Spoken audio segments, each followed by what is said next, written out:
on a mission. Helping countries ban.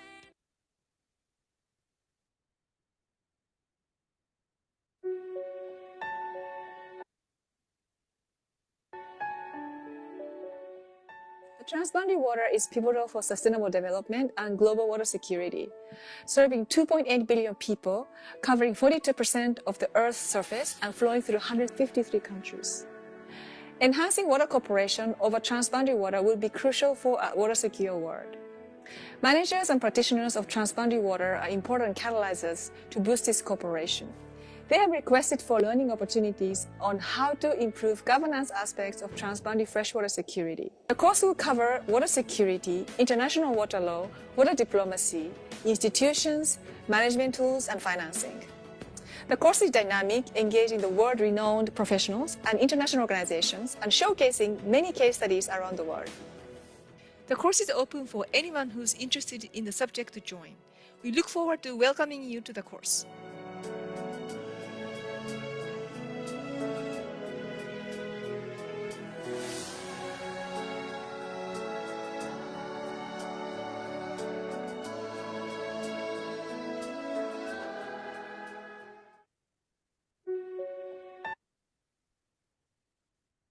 Hello, everyone. All welcome. It is a real pleasure to warmly welcome everyone to this 16th session of the Transboundary Freshwater Security Governance Training. My name is Yumiko Yasuda. I'm a Senior Transboundary Water Cooperation Specialist at the Global Water Partnership and the lead faculty of the massive open online course on governance for transboundary freshwater security, which was developed by Global Water Partnership and GEF IW Learn, along with many global partners and experts from the field of transboundary water.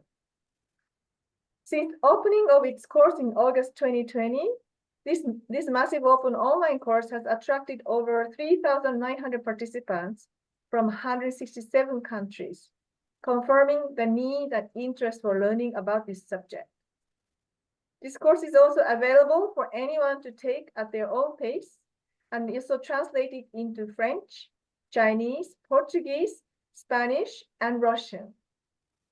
In order to enhance the experience, to provide opportunity for everyone to engage more directly with experts in the field, GWP, together with partners, have developed this online interactive session that we call it Transboundary Freshwater Security Governance Training.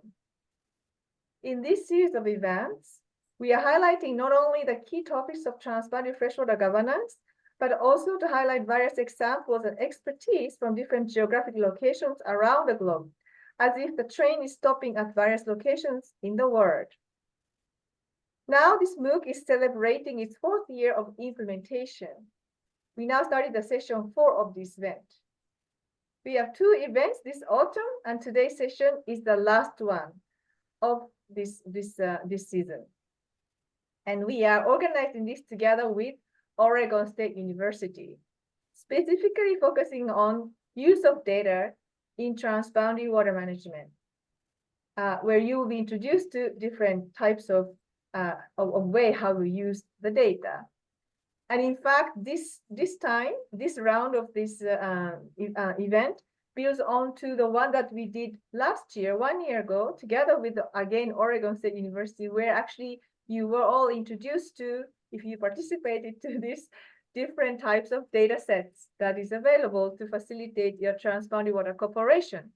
Today, this session is taking that to the next step to see, okay, how is it actually applied in the very particular cases? And today's session is very unique. It's actually the first time that we are trying this event in the hybrid manner, where we have our train, transboundary governance train, has now stopped at the Buzi Pugwe Sabe River. We call it Bupusa River Basin, shared between Mozambique and Zimbabwe. And right now, the practitioners from this Bupusa Basin are gathering for a training event organized by Oregon State University and GWP Southern Africa. And so we are making this as a hybrid event, and we are all lucky to have all the expertise gathered in one room connected to everyone else around the world. We are really excited to see how this event goes. The organization of today's event is also a bit different to the previous ones. Many of you may have participated to the previous events. We used to have two parts. Today we have actually 3 parts. The event is a bit long. It's going to be about 2 hours, and I really hope you can stay, all of you can stay until the end. The first part will be similar to the previous times, where we actually have presenters presenting some cases illustrating this topic of use of data in transboundary water negotiation. In the second part, it will be a thought exercise where you will be presented with a specific program to solve in actual basins, but we don't tell you exactly how they solved it. First, you need to solve yourself. We will do that first, we'll introduce you to this, and after a bit of a Mentimeter exercises, we'll break into groups where you can have a group discussion on how you think this can be solved. And then we'll come back to the plenary. That will be the third part, where you will actually hear from all experts from the Bupusa Basin, how that situation has been resolved. So this is like a real life simulation exercise, so to say, but in a very short time period. So I hope you will really enjoy this exciting session today. We have just a few housekeeping rules. So this online session is recorded, so for people in case they couldn't attend. And by the way, the previous session on the data is also recorded. So if you missed the previous ones, feel free to go back. And yes, and then also to please always mute your audio during the plenary session, unless you are given the floor to speak. The event will not only present the new knowledge, but will welcome your input in the interactive part. So we count on your presence throughout the whole session. Now I would like to introduce Professor Aaron Wolf, who is the co-moderator of today's session. If you can change the slides back, please, the host. Yes, thank you very much. So I think many of you already know him, a very famous figure in the transboundary world. Aaron, he is a professor of geography, College on Earth, Ocean and Atmospheric Science at Oregon State University. He's also a professor at IHE Delft since 2020, as well as a member of the board of International Center Water Corporation. He's also he's been training a lot of conflict mediators and facilitators in this field. I've also attended his course. It was really dynamic, very interesting. His research and teaching focus on interaction between water science and water policy, particularly as related to conflict prevention and resolution. He's also acted as a consultant to the US government agencies and World Bank and several international governments and organizations on various aspects of the transboundary waters. He currently also directs a program in water conflict management and transformation, through which he has offered workshop facilitations and mediations in basins throughout the world. So today he is doing that at the Bupusa Basin. Now, his quote here: "The war over water seems neither strategically rational, hydrologically effective, nor economically viable." We might hear more about that view from Aaron today. The fun fact about Aaron is he was an ordinary seaman in the US Merchant Marine for a year, visiting port cities around the world and traveling the Panama Canal. So that really shows he's a real water guy, both fresh and salt water. Very warm welcome, Aaron. Very happy to have you here as a co-moderator. Thank you. Thank you very much. So before we dive into the session, we're going to have a little bit of Mentimeter exercise to get you thinking about the topic. So yes, now I think many of you have told us where you are all coming from. So if you haven't done so, please go to pauleve.com/GWP and type in the answer to the question. You can also scan the QR code on the screen. So here, we want to hear from you. Why do we need reliable data in the transboundary water negotiations? Why? Anyone has answers? Please feel free to type in. And this is anonymous, so don't worry. There's no right or wrong answers. Nobody's going to check who answered what. So just tell us what you think. To support your arguments, very good. To help decision making on the specifics, very good. Any other action? Yes. Know how much water you have. Very interesting. Decision making and negotiations without an appropriate basins are impossible. To ensure informed decision making, to predict droughts, to understand the water needs and water usage, to inform the decision making. So you can't manage what you can't measure. This is especially important for transparent and equitable utilization of water resources and mitigate risks. To negotiate on facts, or perhaps based on facts, I would say. You can't manage what you don't know, so that you can have an informed decision making. For proper planning and development, reliable data is crucial for decision making because it determines the indicator's fact. So you see a lot of people, yes, I summarize it as everybody thinks, yes, it's critical for a good decision making. This is the key message that I'm getting from you. And perhaps we will hear much more about this from Aaron. Thank you so much. We'll go to the next question. And this is an open question. And you can answer to this question throughout while you are even listening to the speakers. We want you to type any questions that you may have to the panelists. And if you agree with questions typed by somebody else, please also vote to the question. There's a function to vote up the question. So then you will be able to, we will know which questions are more popular, more people want to know. So we will keep this one open. And after we listen to the three presenters, we will come back to this. So please keep typing. Now I would like to hand it over to Aaron to give an introduction to today's theme, use of data in negotiation. Aaron, welcome, and please, the floor is yours. Thanks so much, Yumiko. It's great to be working with you and the whole GWP team again, and also to meet the crew down here. We're in beautiful Zimbabwe, and meeting the crew from both Zimbabwe and Mozambique, and it's terrific. Well, a terrific case where people are really working hard to bring collaboration to three of the rivers here.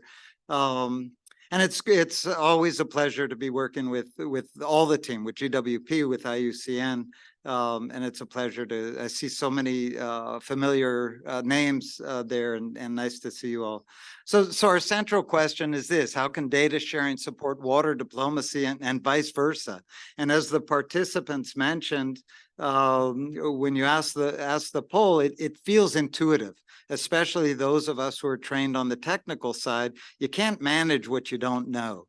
And so immediately and initially, whenever there's dialogue on transboundary rivers, usually that's one of the first things that's proposed or enacted, is either a conceptual model of the workings of the basin or an actual mathematical model.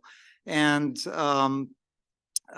which seems intuitive. If you're looking at trying to figure out allocations, or you're looking to figure out joint management, you need to basically know what's there. And if it's more complicated, if you're trying to figure in-stream flows or human uses or any particular specific use, it gets even more complicated. And so again, those of us with technical backgrounds, it feels intuitive that we need it, and then we get into the real world. And what we find oftentimes is that we can get hamstrung by endlessly needing more and more data. And sometimes this is just I think mostly scientists, academics feel the need for a certain level of certainty in their models, certainly if they're going to aid in decision making. But sometimes the need for more data is actually used as a strategic way to postpone the difficult decisions. And so here, these are two basins in the US, the ACT and the ACF. And there was some uncertainty about the effects of water diversions in the deltas. And at some point, the environmentalists were called in, said, look, we understand you need water at the delta. How much do you need? And of course, for a scientist, this is a horrifying question to actually quantify, to figure out a hydrograph of what you need for the ecological needs at any given point in time with any certainty. And so initially there was great hesitancy even to begin to answer the question. And finally, what they came around to when they started to sit with the policy people basically said, look, we know you're uncomfortable with a low level of uncertainty. We need an answer for negotiations within 6 months. And so what they finally agreed to do, they called in about 10 experts, and they said, look, according to your best instinct, according to your guts, according to your intimate knowledge of the delta, how much water do you need and when? And they just sat down and drew hydrographs. And interestingly, all of them pretty much looked the same. And so we realized that oftentimes we don't need as much information as we think we need. And rather than regularly looking for more, we might ask the opposite question. What's the least amount of data needed for a reasonably good decision? The other thing to remember when we're talking about water diplomacy is there's two sides. Water, which we're talking about, the data, the modeling, the quantifiable information, but also diplomacy. And diplomacy is about making sure that any technical decisions we make are politically viable. And even more than politically viable, actually politically desirable. So how we develop a model, how we develop a conceptual model, oftentimes we hear that one side will hire one consultant and they'll get an answer, the other side will hire another consultant, they'll get a different answer. So one of the lessons is simply do the science together. Even if it's not as precise, at least it's something that both sides can agree to. And from there, making sure that you incorporate any new information as it comes along. As you craft an institution, make sure you're able to incorporate new data as it becomes available. So again, what's the least amount of data we need to get started, and how do we make sure and incorporate and one example, the way back in the 90s, the Arabs and Israelis were working on peace talks, and a proposal was made to do a water data bank where they would unify their data. Well, it turned out that none of the parties wanted to share their data, but what they did agree to do was to develop banks in the plural, and they agreed to monitor their data, to compile their data using a similar framework, similar format, so that eventually the information could be merged into one model. Another thing that we hear often is that secrecy is dead. This issue of needing to trust each other to get data, it's not necessary anymore. With satellite data, we can actually monitor reservoir levels and groundwater levels, and with citizen science, we can capture small scale information from around the world, which is terrific and true, but is that the entire story? Is that the only kind of data we need? And the answer is no. We may be able to tell the level of a reservoir using remote sensing, using satellite information, but we'll never be able to tell what the decision making is, what the flow mechanism is, or the flow regime is of the reservoir without talking to our neighbors, without collaborating and thinking, when do you need the water upstream for the least amount of environmental degradation and for hydropower, and can we collaborate downstream to enhance the growing season and in-stream flows? I think I saw Shami Puri is with us, which is a huge honor, one of the global experts on transboundary aquifers, and we can find shallow groundwater using remote sensing, but if you want to find out anything at all about the aquifers at any depth, you need to be able to collaborate with each other. And finally, I just wanted to end with one quote when I was learning about modeling, that whatever decisions we make about what to monitor, what data to collect, what data is going to be useful, that this is a political act, deciding where to measure, how to measure. And I love this, the single most political act one can make is to take a measurements. And the very, very last lesson, it's not my quote, but this a British statistician, George Box, all models are wrong. We know that. As soon as we're simplifying reality, it's going to be wrong, but some are useful. So the fact that we can't get all of the information or all of the precision we want right up front shouldn't hinder us from doing what we can and using the process to encourage dialogue. So on that, I'll end, and I thank you again for the opportunity to collaborate and to be with such a terrific group of participants. So thanks so much, Yumiko. Over to you. Thank you, Aaron, so much for always really a great presentation of yours. And also really, I think it was also made us think. We always say that we need more data and more data. And I think your talk just gave us to think, okay, do we? Maybe we need to pause and we need to think about what is exactly. And there are so many different things to think about when we just say the need of data. And so that was super interesting. Thank you so much. Now I would like to introduce two of our speakers today. We have Elisha Madamombe, who is a program manager of Pungwe Basin Integrated Water Resources Management and Development Program. And then we have Idris Maria, who is a graduate research assistant from the Oregon State University. Now, I would like to give a floor to Mr. Elisha Madamombe to give his introduction. He will be talking about the Bupusa project, where you are having this training from. Hello, Elisha Madamombe, welcome.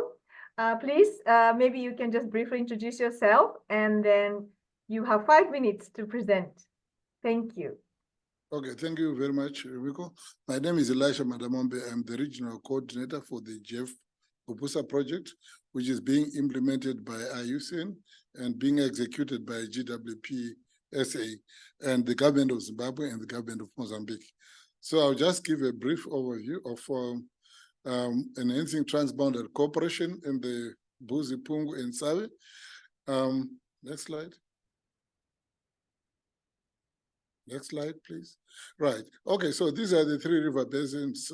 Right at the top there, that's the Pungwe, which is about 5% in Zimbabwe and 95% in Mozambique. And then in the middle there, where the Buzi catchment, also to a large extent, it's actually in Mozambique. Then we have the Save, 85% of it is in Zimbabwe and 15% in Mozambique. Next. Next slide. Okay, I will not go through the statistics of the catchment areas. Next slide. Right. The whole thing about cooperation was triggered by the revised SADC protocol on shared water course systems, which promotes the cooperation and judicious, sustainable and coordination management and protection, as well as utilization of shared river basins to advance the SADC agenda on regional cooperation.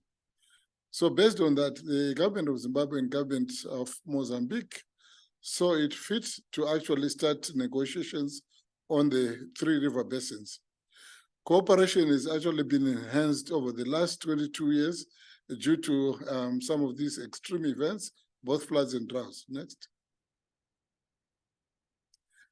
Just to show you the history of cooperation between Zimbabwe and Mozambique, starting off around 1996, where there was problem of data scarcity, and therefore the two countries came together just to understand what was happening when there was extensive drought.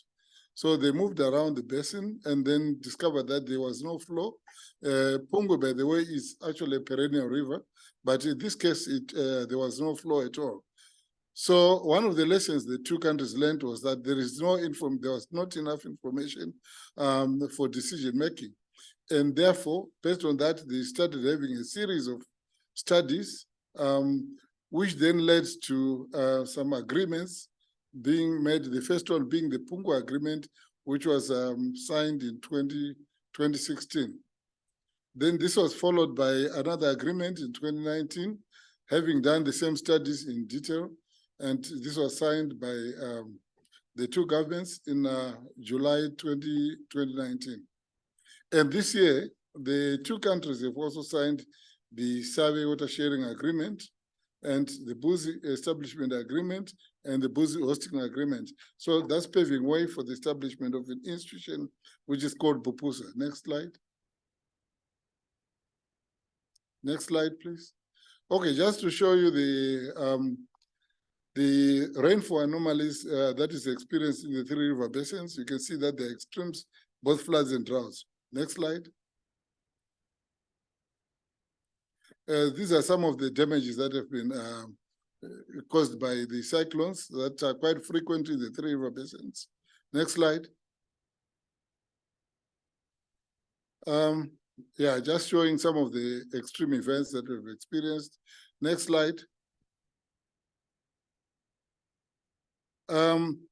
So during the negotiation processes, there are quite a number of lessons that the two countries have actually learned. One of them is that data is available, but there are a lot of gaps in the data. A lot of data was collected during the colonial days, but just after that, resources became a biggest constraint. So you find that there are quite a lot of data gaps, and also the quality of data in some cases is quite, there were some bit of problems with them. But however, still negotiations continued.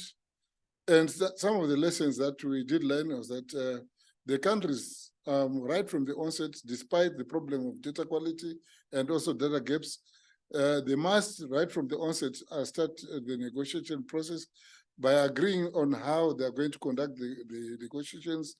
Then also look at how many people are supposed to be in the negotiation panel, and then to develop a plan that is to be approved by the two governments. And these negotiations might be done within a defined period to avoid a situation whereby there will be a loss of institutional memory. Next. The problem of negotiation skills, yes, this was a big gap within the two countries. So there was quite some training that was done for the negotiators to equip themselves with the skills in order to start the negotiation process. Next slide. And building trust was also one of those very important lessons that we had, where we promoted actually joint monitoring between the government of Zimbabwe, government of Mozambique. The professionals would go out to do some flow measurements in the two river basins, right from the source through to the sea. Next slide. The issue of consensus, I think during the negotiation process, despite the problems of data quality and so forth, is very important. At every stage of the negotiation process, it is important to listen to points raised by each member state, regardless of whether they may appear to vary from idea to have a variance of ideas, and then allow them to go back and to consult and then come back with a new position. Next. Stakeholder engagement was also found to be very important. At every stage during the negotiation process, the two countries would go back to their constituents, engage stakeholders, particularly those who are using water, the large water users, as well as those using water for just subsistence agriculture or fishing. Then they would come back after the stakeholder engagement to give their position in terms of how the agreements will have to proceed. Next slide.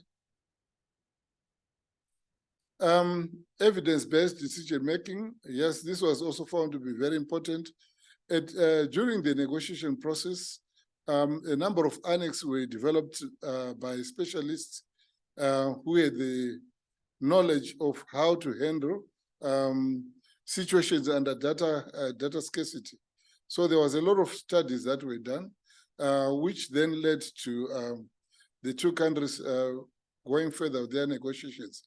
However, I want to state here that the only exception was the survey agreement, where the figures were not conclusive to both countries, and therefore the technical annex had to be removed from the agreement and will be reworked in order to make sure that the two countries are quite happy on how much water is being generated and how much water can be shared.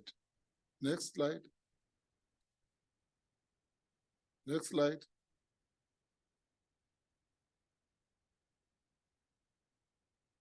Okay, thank you very much. I think that concludes my brief presentation. Thank you. Thank you very much, Elisha, for really giving an overview of how the Bubusa Corporation has evolved to some of the key lessons throughout those negotiations. And certainly, it's evidence-based decision-making that you mentioned, spot on today's topic, but of the data for negotiation. But I think you really outlined a lot of relevant factors that are important for this, including the trust building. So thank you so much for that. Now I would like to introduce our second speaker, who is Mr. Idris Maila. I hope I pronounced your name correctly. He is the graduate research assistant at the Oregon State University currently, and he has actually, his research focuses on the water and environmental conflict management and transformation and transboundary waters, with a specific focus on the resilience of transboundary water institutions. Prior to his studies, Idris held a notable position in Afghanistan. He comes from Afghanistan, I believe. Served as advisor to the member of Afghanistan's Water Negotiations Committee, as well as a deputy minister for policy and international affairs at the National Environmental Protection Agency. He also served as assistant resident representative and the head of Environment and Climate Change Division of the United Nations Development Program in Afghanistan, as well as worked as a freelance consultant to a number of institutions such as the World Bank, Asian Development Bank, European Union, Regional Environmental Center for Central Asia, and so on. We are really privileged to have you on board today. Thank you so much for joining us. The floor is yours for your 5 minutes intervention. Really looking forward to hearing from you. Thank you so much, Meiko. It's a pleasure to be part of this session presenting on the use of data in transboundary water resources. I just had few slides at the beginning just to give you a background of where I'm coming from as the case of Helmand I'm presenting. So in Afghanistan, yes, Yumiko, I'm coming from Afghanistan. In Afghanistan, we have 5 river basins, which you see in the map. From all the 5 basins, 4 of them are transboundary water basin, and 1 of them are just national river, which starts and ends in the country. Next slide, please. So from these all 5 basins, if you divide it, you can say that 80% of our water would be transboundary, but in numbers, I wanted to show that it is 98% of our water is transboundary waters. It's shared with one or more countries. So it shows the significance of the water diplomacy and transboundary water resources governance and management in a country such as Afghanistan, which is landlocked. So next slide, please. Just to show you in terms of treaties, having 4 river basins shared with 5 neighboring countries, we have only one treaty, which is the number 3 in this table, the Helmand River Basin Treaty in 1973 with Iran. The rest of the treaties that you see in this table, you may see it later, I will go quickly by, they are all on the basins that we are part of it, but we are not part of these treaties. For instance, Kabul River Basin is part of the Indus River, which has a big treaty between India and Pakistan. The same happens with Amud Darya, which is shared between all of the Central Asian countries plus Afghanistan, but we are not part of the agreements or the institutions that are built at the moment. So next. I just wanted to show in that table that we have from all the basins, we only have one treaty so far. And this shows our hydro diplomacy kind of snapshot. At the moment, we have Iran at the west, we have Central Asian country at the north, and Pakistan in the south. So having said that, as we are talking about data in transboundary water resource management, we have seen this. We went through all the situation in the country, and when I was advising the National Committee on Transboundary Water Resource Management, there in 2017, I believe, or end of 16, we decided that the way to go about the transboundary waters is to deal with each neighbors one by one. So we cannot go and talk with the Pakistan, we cannot go talk with the Central Asian countries, Tajikistan, Uzbekistan, or Turkmenistan, and also Iran. So we wanted to focus on one side just because of the limited data, because of the limited capacity and knowledge that we had. Next slide, please. So why Iran was the priority, as I said, is we have one treaty with them, and that's the only treaty the country has. We had infrastructure development, which we had 2 dams building, Kajaki and Kamal Khan was on Helmand, and Salma was on the Hari Road. And then there were other political issues that not allowing Iran to support the Taliban or creating a balance between Iran and Pakistan economically on economical ties or trade. So we just wanted to go with Iran in order to solve the water resources issue. And there was also a political pressure from the Iran side that they were kind of pushing through their Ministry of Foreign Affairs and all the other ties that we had between the 2 countries to talk to them on transboundary water resources. Next slide, please. So just to come to the negotiation, that how our negotiations were and how the data and poor data availability kind of impacted our negotiation. The approach was, of course, between the 2 countries, such as Afghanistan and also Iran. It was a traditional bargaining approach. We were starting from a very firm, exaggerated positions. We had that position that, okay, Iran is, for instance, in this case, Iran is getting more than what they're entitled in 1973 treaty.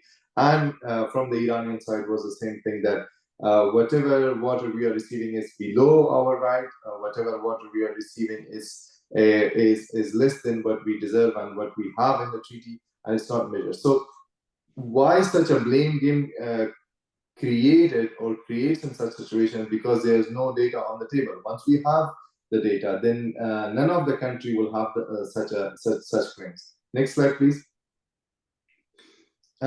Just so to put more kind of light on the situation, for us, the negotiations were, the nature of the negotiation were political negotiation. We were forced to go towards the negotiation just because of the political surrounding, the political kind of environment was as such that we had to talk to Iran because of several reasons, because of the Taliban being part of against the system, because of the relationship with Pakistan, because of our immigrants in Iran, our trade ties, and their kind of army or economical power. We had to go and start the negotiation or talk or dialogues with them.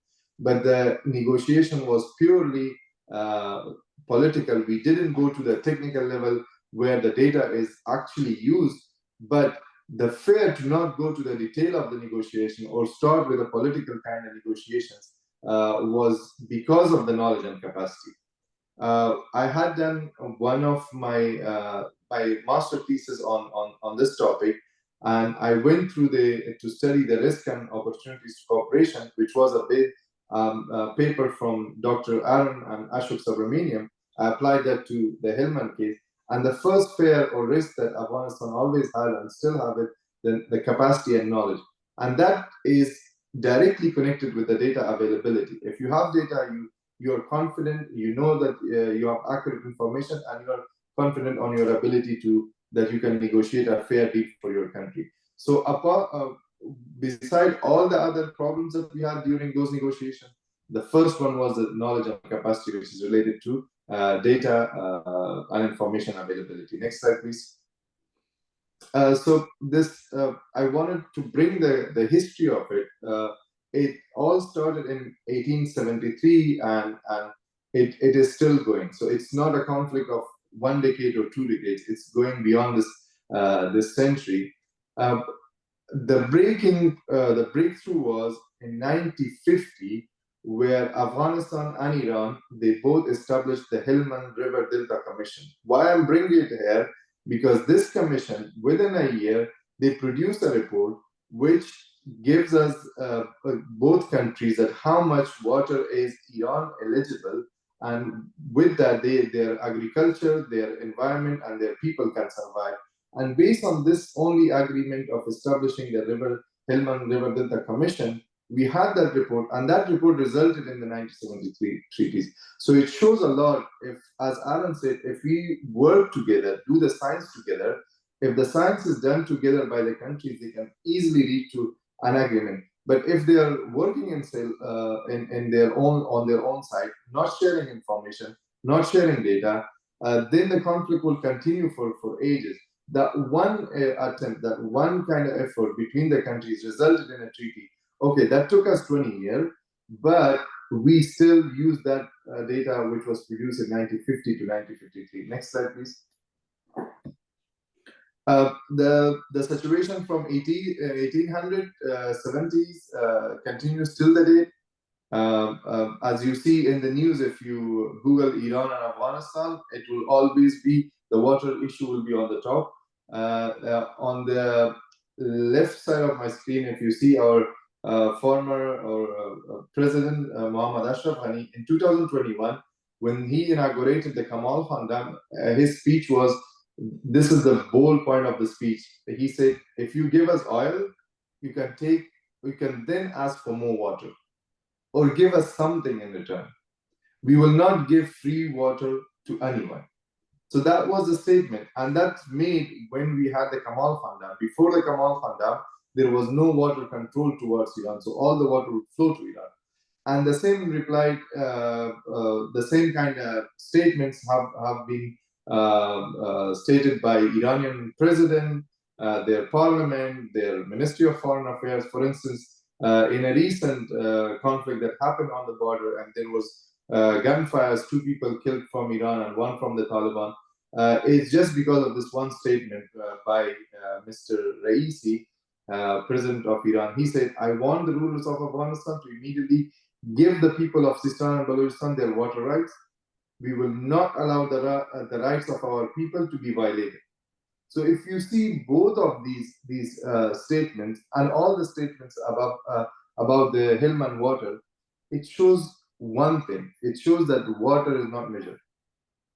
If we knew how much water is Iran getting, of course they know it. And if we knew how much water we are supplying it, of course we know it, but Iran does not accept it. So if both the countries agreed on the numbers that how much water comes from Afghanistan goes to Iran, we wouldn't have such statement from the highest level of a country. Next slide, please. So this shows the impact of not having enough data, or as Aaron said, the data that is agreed by the both countries. So this is a situation map that I created for the same issue on the Helmand. It is from 2016 of my thesis, but if you see that the point with the circle, it shows the lack of trust, but that's fully connected with the no data sharing and lack of gauging stations in Afghanistan and on the border with Iran. Next slide, please. So the overall situation, the heart of problem, what I see between Iran and Afghanistan, which is going on for a long time now, and still it's happening, is the unmeasured water receipt in Iran. If we could measure that, if Iran could measure that, and we both agreed on it, that would have been the solution for at least the Helmand River Basin. So just a little bit as my last point, Iran is entitled, based on the 1973 treaty, 26 cubic meter of water per second, which is 820 million cubic meter of water per year. If we agree on that, that how much water crosses to Iran, from the Afghanistan data, it shows that Iran is receiving 2.5 billion cubic meter of water, which is almost 4 times of their water. But on the Iranian side, they show lesser than that. So the whole problem is not having the right data and accepted data by both parties. Thank you so much. Thank you, Idris. Very rich presentation that you gave us, and really touching upon the need for the data, and also the data that the both sides can trust. It's often quite an important point. It's not just about any data, but the right data for the right people, so to say. That's a message I got. Thank you so much. We have now quite a few questions here. I'm gonna take, since time is limited, I'm gonna take the most popular question from the online, and then maybe Aaron, now you are there on this here we're doing the hybrid. So if there's maybe one question from the floor, from the room, maybe you can let us know. But maybe I just go ahead with the first one, the online question. What are the major critical challenges in the transboundary data exchange? When you try to do this, what are the major critical challenges? And maybe if you could also connect this answer to the next question, what are the fragile elements of agreement that you feel can cause one of the parties to withdraw from the agreement? And maybe a little bit touching upon your situation and related to this data exchange. Maybe you could sort of touch upon these 2 points. Should I maybe start from Mr. Marmombe? What are your thoughts on this?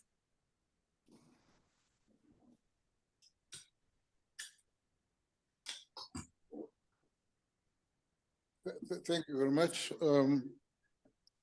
Personally, I think we have to continue to invest in data collection, data analysis, and so forth.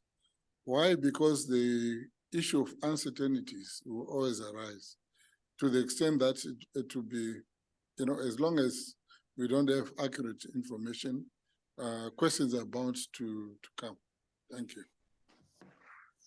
Thank you so much. Idris, you have your feedback on this point?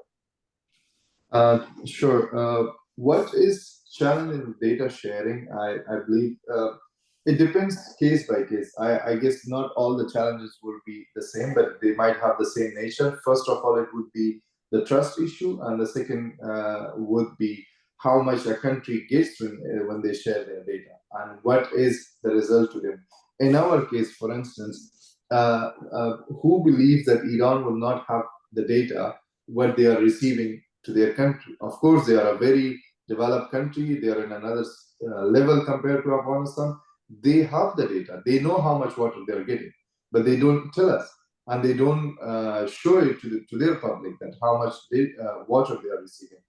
It is just because the situation in Afghanistan was as such that there was no reservoir. The reservoirs that we had, there were only Kajakiram on this Helmand River Basin that was not able to retain the water, enough water, so that the flow can be disrupted towards the Iran. Okay, when they are not receiving enough water in summer, that's because of drought, that's because of the climate change, that's all reasons. But that was not because of the only one dam. and they knew that there is no capacity that Afghanistan can hold the water, then why we would share the numbers with them? Why was the need to tell that how much water they're getting? So they were always kind of blaming Afghanistan. But now they want to share the data. Recently, after the 2021, they started, even now they want to talk to the Taliban to share the data. Why? Because we built the Kamal Khan. So Kamal Khan is a way larger dam, and it can hold the water. And that's where they're starting thinking of sharing the data and putting all the gauge stations. So as an example, during the Republic time or before the Taliban, we were not able to install one gauging station in 20 years. It was just so political, so security related, that they will blow it up. They will not allow anyone to go there to that station to put the station in the right place, the place where it was mentioned by the treaty. So we were not able to manage it within 20 years. The last year it was managed to put a station there. What we did as part of the government and part of the transboundary negotiation team, that the Ministry of Energy and Water placed the station within somebody's house. So they built a wall to it. They made it a private property. In our culture, you cannot go to somebody's private property or kind of attack on them. So they brought that in a house, in somebody's house, made it private, so nobody can cross that wall. And then there we established that gauging station. So the challenge is based on the people's or country's interest. That's why they see their interest in not sharing the data, then they will not do that. Thank you. Thank you very much. It's some clever ideas that comes out in the time of need and the conflict, it seems. Thank you so much for that. Aaron, I see your hand up. There is some question from the floor.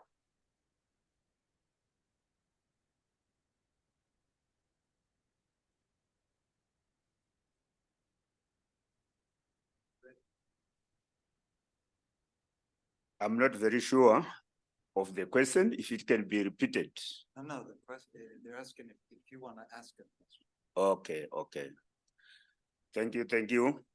All right. On the presentations which I got from Afghanistan, what was not clear to me is the gauging station network, which is in those countries, because I think when you are sharing data, or when you talk about data, we need to see how you have been gauging the rivers or the network which you have got in the countries. I think that's question number one. Then in terms of is it solutions at the end, how the countries which were sharing the countries which were sharing is it those rivers really sort of is it came to an agreement. What is the situation which is pertaining to things on the ground right now? Thank you. Thank you very much for the question. Idris, please. Thank you. So on the ground, on the gauging station, as I said, we had one station named Raoud, and that was also kind of destroyed or was having some technical problems, and we could not fix it for a long time. And that station was installed after as I said, 20 years almost, after the first Taliban era. So we were not able to do that. And there were no kind of support from Iran to install the gauging station on the border where they received the water. So that was very politicized and connected to the security. Wherever we wanted to install something, they will blow it up in a day. And as I was talking about the Kamal Khan Dam, if I am not wrong, there were more than 300 to 500 people dying on that dam because of the Taliban's attack, and they were all fit by the neighboring countries just to stop the work of those dams. So it was very kind of a situation where security would not allow you to put a measuring station, or there was a network of stations, know that such a facility or infrastructure is still not available on the ground. Thank you. Okay, thank you. Thank you very much. I'm sure there are more questions, but now we came to the time is already passed.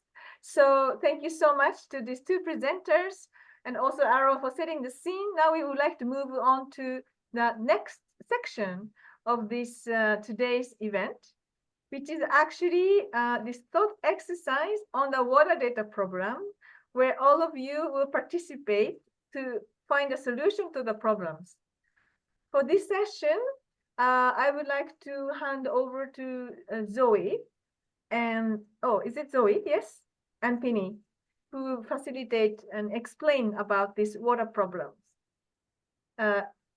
Zoe is a PhD student from the Oregon State University, and Mr. Dr. Pini is a program officer of GWP Southern Africa working on this project.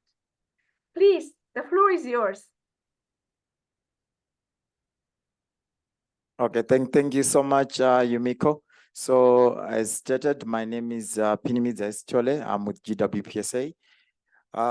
We do have an exercise that we want you to help us solve. There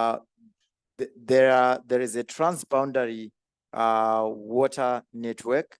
So how do you negotiate an agreement in this transboundary basin where there's little or no data and information on ecological, or you can call them environmental flows? Over to you, Zo. Yes, thank you for sharing that thought exercise, Dr. Sitole. So the next part is to log into this poll EV, and you'll also be put into breakout rooms. And in your breakout rooms, you'll discuss this idea. How do you negotiate this agreement in a transboundary basin when there is little or no data and information on environmental flows? So in your groups, you'll discuss this and then put your answers, put your ideas about into the poll EV, and then later we'll hear more about the story. Thanks.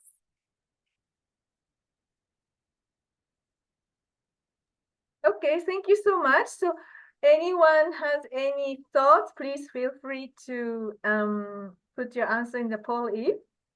But now we will, so we just move on then to the breakout. Zoe, is that okay?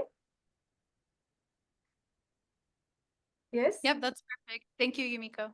Okay, so now we have a breakout, online breakout and on-site breakout rooms. So for the online breakout and for those on-site breakout, please go ahead, start doing, and we have until 25 past. So we have about 27 minutes for this breakout session. Now we will be breaking in for the online participants. Please choose the breakout rooms. It's very random. You can just choose one of those three. And then we will discuss these questions. Thank you. Thank you so much for this really great panel discussion. And I think we really learned from different perspectives, from the legal perspective, from engineering perspective, different perspective of people engaged in the real problems. And I think we all learned a lot from this conversation. So thank you very much to all of you who was part of this panel, and also Zoe and Pini for facilitating that. And also I would like to thank all the speakers and today for Madam Mombe, Idri, for really great cases that you brought on the topic, and Aaron for really giving the great setting the scene.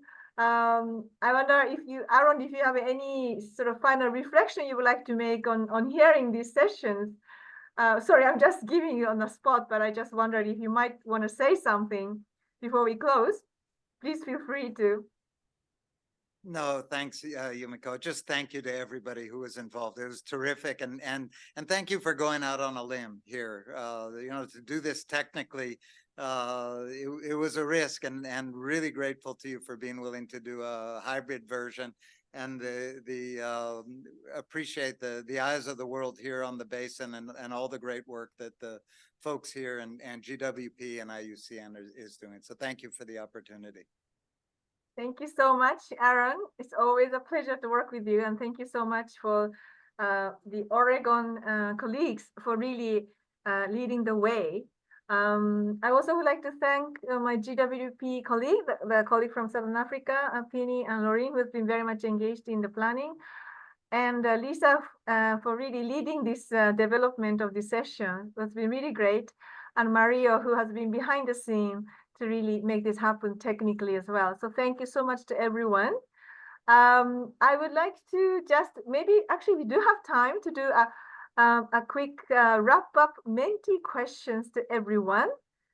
Do you think you could put up the question quickly? And if anyone would like to comment on that, we'd like to hear from you on what you have learned today. I think that would be really nice to hear. So if not ready, we could also ask people to type in the chat. So, oh yes, there you go. So if you still are connected to the Menti, please let us know. Just to reflect, I think it's always good to reflect what you have learned from today's session. So please join us here on www.menti.com/GWP and just type in here, please, your reflections. Just listening to all these experts, the practitioners from the field. We heard from Bupusa Basin, we've heard a case from Afghanistan, we had a group exercises, and I think you shared a lot between each other. So if you have any reflections here today, please do type in. Yes, now we are getting some input. Data is not more important than trust. Very good point. All the models are wrong. That's what Aaron has said. And yes, thank you so much. The trust and political will is important. Define the interest before starting negotiations. The trust is the key in unlocking the negotiations. We learned that data is not the biggest impediment to negotiations. Transparency, trust, and common understanding is the key. We always talk about importance of trust. Yes, another one coming. Trust is important. And the building in trust and transparency, which requires investment and resources, is very key part of negotiations. Lack of data should not stop the negotiation and agreement. And in fact, in our group discussion, the first thing that I think that people have said, when you have no data, it's an opportunity to start on a fresh slate, to work together and to redefine what is needed. So that's another advantage sometimes when there's nothing. Patience, compassion, persistence, and faith and goodwill, all really important words. Thank you so much. I think these are really great reflections. I would then like to ask the next question. What would you like to see in the next interactive session? It's always good to hear what's next. We haven't planned anything for next year, but we really like to hear what your interests are. If you have any thoughts, please do let us know here in the poll if.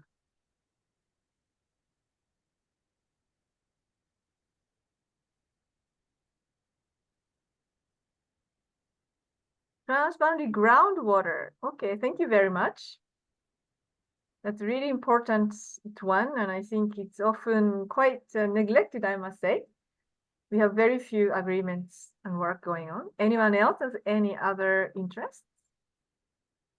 how to solve disputes between two states sharing river. The core topic of the transboundary water. Spiritual dimensions of water. Very interesting point. I think for those who are there in the field, I think you can talk to Aaron about that. I think that is his main big interest, I understand. Transboundary around the water infrastructure case studies, conjunctive water management, incorporation of GESI in negotiation, how to structure e-flows in a way that both upstream and downstream countries will agree to. The groundwater disaster diplomacy, that is very interesting. Would like to hear what exactly that was about. Transboundary wetlands, really nice. I think Zoe you are looking at this topic, if I believe. So those who are in the Bubusa Basin there, you can ask her directly, perhaps. Okay, thank you so much for this input.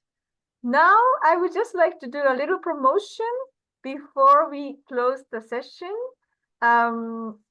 If the tech host can put up the slides, as you know that we have been running this massive open online course now. It's entering into 4th year, and numbers keep growing and still quite an interest from people. We have these 6 modules in this MOOC where we give an overview and introduction of the topic, the transboundary freshwater security, and then we dive into the diplomacy, negotiation skills, international water law, institutions, management tools, mechanisms, and finance and transboundary freshwater. So I think these are really, all of them has different elements. I think trust building, I think this diplomacy negotiation, you can see that. I think that will be very relevant. And also the management tools and mechanisms, particularly of today's, I think all of the aspects are quite relevant. So please feel free to join. It's all free of charge. Unless you want a certificate, then you have to pay to the platform, but it's a very small fee as well. And there's even a scholarship. So we also, next slide, please. I would like to also invite you to join our online platform. We've created a community of practitioners on our GWP's toolbox where you can actually interact directly. So please join the network. And in this community, today's event is posted. And if you join as a community member, you can actually interact. So if you have more you want to discuss, please feel free to join the conversation here on this platform, even after the event is ended. So thank you so much for this. And finally, I would like to suggest our tradition of taking a group photo.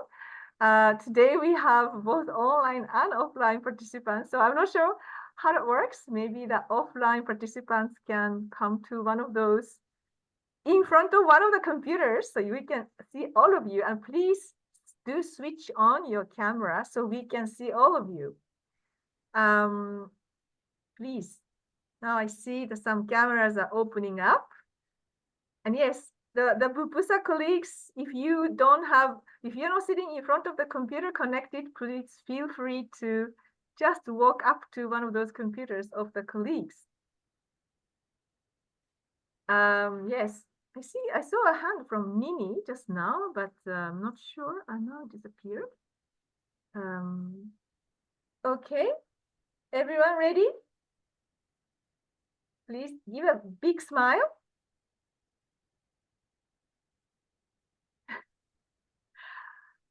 That's so great. We see now. Thank you for doing that. We see everyone on the screen. So thank you so much. Mario, have you taken? Yes, we're ready. Thank you. Perfect. Thank you. Thank you so much. So this concludes today's session. Thank you for staying these 2 hours. I thought it was long, but it went very fast with exciting conversations. I'm wishing all of you a very happy end of the year season. Whoever celebrating, please enjoy, and also the family time. And for those who are at the Bubusa, have a great training. And for everyone, thank you so much for joining. And we look forward to keeping in touch over this platform of community until the next year. Thank you so much. Bye for now. Thank you. Thank you. Bye.